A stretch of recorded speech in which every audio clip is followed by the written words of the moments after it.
Speaking of platform changes, there was a really interesting thing that happened last week when we were holding our second ever Vlogging Academy Challenge. For context here, Vlogging Academy Challenge is the challenge that we run that's designed to give you a taste of everything that we have to offer: coaching, courses, Q&A, and more. And we try and do that over the densest, most transformative 5 days that we possibly can at the lowest price that we possibly can. And it's supposed to feel a little bit like summer camp. And I think that last week, I mean, I don't know if you would agree with this, Benji. I would say the last week was an unabated success. For sure. Yeah, it was a lot of fun. But I bring it up because one of the things that we emphasize in both of our course and our challenge is actually posting. We really try and get people posting as soon as possible. Like literally on day one, we push every single student to post, no matter who you are, where you are, what you do, anything. We try and get you posting from day one. And I have to say, I really think that our cohort last week showed out. I was very, very impressed. These people were people who really just got it, like really just understood it from day one. They were posting. And another reason we push students to post is because we watch back as many as we possibly can so we can give them feedback. Now, once this thing gets big enough, we may not be able to do that for everybody, but we do our best to reply because we think that our feedback and getting those little course corrections early can really make a difference in the long term. It's like changing a vector or a small amount early on. But there was this really interesting thing that happened because we had one student who was not from the US who submitted their first vlog and sent us a message during one of our office hours sessions that said, "I recorded a vlog in Spanish. Should I record a new one in English for this challenge so I can get English vlog feedback?" And I replied to them, I was like, don't worry about it yet. Send us the link and we'll take a look at it and see if we can put things together, or we can at least give you feedback on, kind of the way that you're doing it. And I checked out their vlog, and I don't speak Spanish, so I'm not going to read the title. But the translation is, why are we called...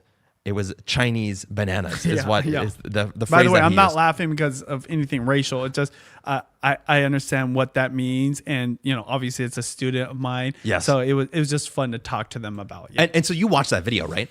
Yes. Yeah, and I don't know. Do you speak Spanish? No. Oh, and so then how'd you watch the video? I just watched it. Oh yeah, isn't that kind of interesting? So did you hear it in English though?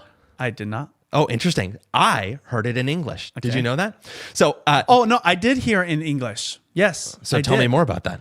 Oh, I could tell he was speaking Spanish, but it was dubbed. It was dubbed, and he didn't dub it. Did you know that? I did not know that, but I had a hunch that maybe something was happening like that.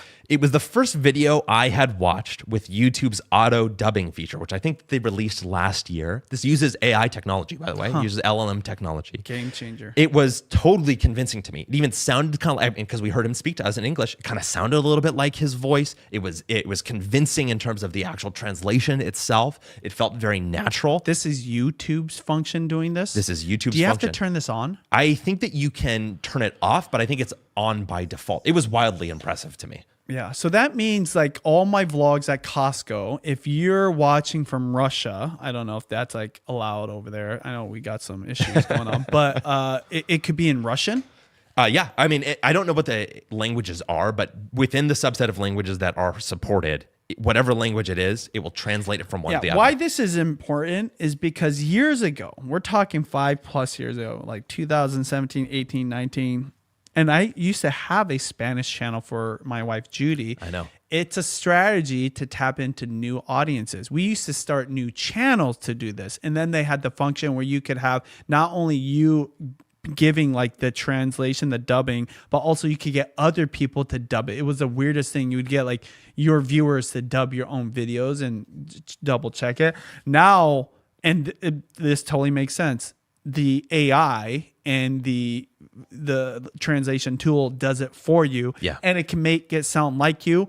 It's going to blow up YouTube in a good way. Yes. It'll make it so that you as a viewer can watch mine. It's no longer like if you kind of know English and you're just getting by. Now you know exactly. By the way, I think people will learn English better or learn other language better because you can watch in both languages. That's how my mom always says, this is how I learned English, because she's Japanese. She'd watch English shows while then watch it in Japanese. Wow. So. Interesting.